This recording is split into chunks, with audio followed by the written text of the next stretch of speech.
उसके अलावा ये भी जानकारी सामने आया है कि 2 गली छोड़कर एक 4 व्हीलर वाले को भी उन्होंने रोकने के प्रयास किए हैं, उससे गाड़ी भी छीनने के प्रयास किए हैं यहाँ से फरार होने के लिए। ठीक है। एक जो बदमाश है जिसकी डेथ हो चुकी है। हाँ आशुतोष, खबर ये भी सामने आ रही है कि स्कूटी सवार हमलावर आते हैं, गोगा मंडी से बातचीत करने के लिए वक्त मांगते हैं, अंदर जाते हैं और कुछ समय भी बिताते हैं, तकरीबन 5-10 मिनट वो बैठते हैं वहां पर। उसके बाद अचानक से वहां गोलीबारी हो जाती है। एक गार्ड की हत्या का भी मामला सामने आ रहा है, लेकिन बाहर भी तो गार्ड मौजूद होंगे। क्या उनसे कोई बातचीत हो पाई है कि अंदर क्या बातचीत चल रही थी और अचानक से कैसे पिस्टल निकली और हत्या कर दी गई?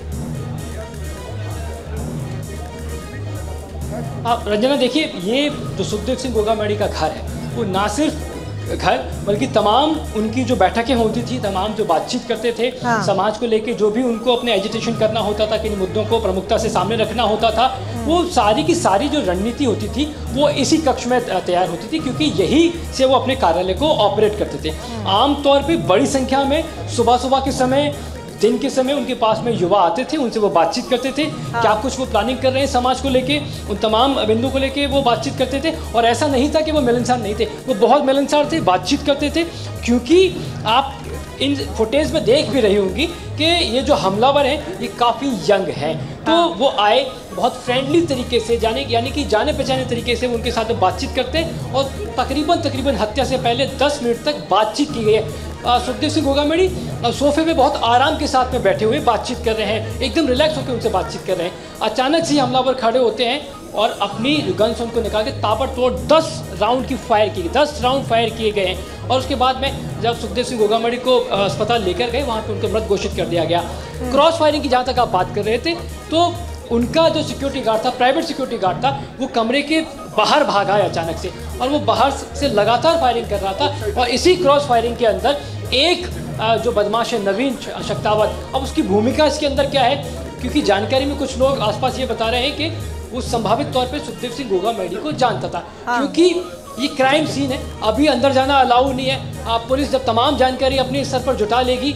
अभी फिलहाल इस पूरे घटनाक्रम में Jaipur police commissioner Biju George Joseph जो है, उनका एक स्टेटमेंट। आशुतोष, जिस रोहित गोदाना ने हत्या की जिम्मेदारी ली है, ये लॉरेंस बिश्नोई गैंग से जुड़ा हुआ है क्या जानकारी मिल रही है? क्योंकि इस तरीके की संभावनाएं कि उनसे जुड़ा हुआ है, कनेक्शन में रहा है।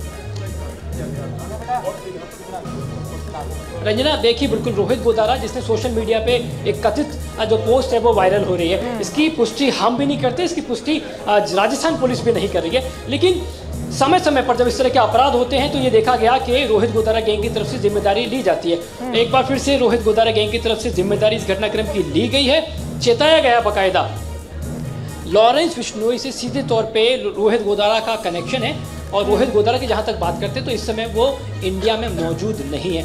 लगातार राजस्थान पुलिस की तरफ से ये कोशिश की जा रही है कि किसी भी तरीके से, क्योंकि जयपुर के अंदर उसके खिलाफ बहुत से मुकदमे दर्ज हैं। पूरे राजस्थान की बात करें तो तकरीबन 17 से ज़्यादा मुकदमे उसके खिलाफ दर्ज हैं। वो खाड़ी देश में इस वक्त मौजूद है और वहाँ से पूरा अपना जो गैंग है उसको ऑपरेट कर रहा है। लेकिन क्या कथित तौर पर ये जो पोस्ट वायरल किया गया है और उसमें ये जिम्मेदारी ली गई है, क्या ठीक वैसा ही है? जब तक कि राजस्थान पुलिस की तरफ से इसकी पुष्टि की नहीं जाती कि वाकई में ये जो जिम्मेदारी ली गई है सोशल मीडिया पे, ये सीधे तौर पे रोहित गोदारा गैंग से ही जुड़ा हुआ है, तब तक बहुत ज़्यादा कहना जल्दबाजी होगा। लेकिन फिलहाल सोशल मीडिया पे रोहित गोदारा गैंग की तरफ से पुष्टि की गई है, और ये वही गैंग है जो सीधे तौर पे लॉरेंस बिश्नोई से जुड़ी हुई है। चलिए, आप बने रहिए हमारे साथ। इन सब के बीच ये 2 तस्वीरें आपको दिखा रहे हैं, और गजेंद्र सिंह शेखावत ने क्या कुछ कहा इस पूरे मामले। पहले आपको वो सुनवाते हैं, फिर तस्वीरें दिखाएंगे।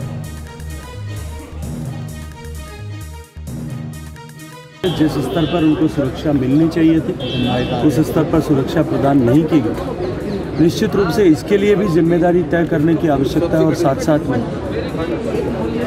जिन लोगों ने ये दुर्दांत कृत्य किया है उनको तुरंत गिरफ्तार किया जाए, उनको किए की सज़ा मिले, कि राजस्थान में अमन चैन और शांति की शासन कायम हो। इन सारे गैंगस्टर्स पर, सभी बदमाशों पर इस तरह का जो है उनके विराम लगे, उनको उनके किए की सज़ा भुगतनी पड़े, उनको सबको जेल में बंद किया जाए, ताकि राजस्थान में शांति का शासन स्थापित हो सके। मैं सभी से आग्रह करूंगा कि इस समय में उद्वेलित होने के बजाय हमको शांति बनाए रखने की आवश्यकता है। तो सुना आपने गजेंद्र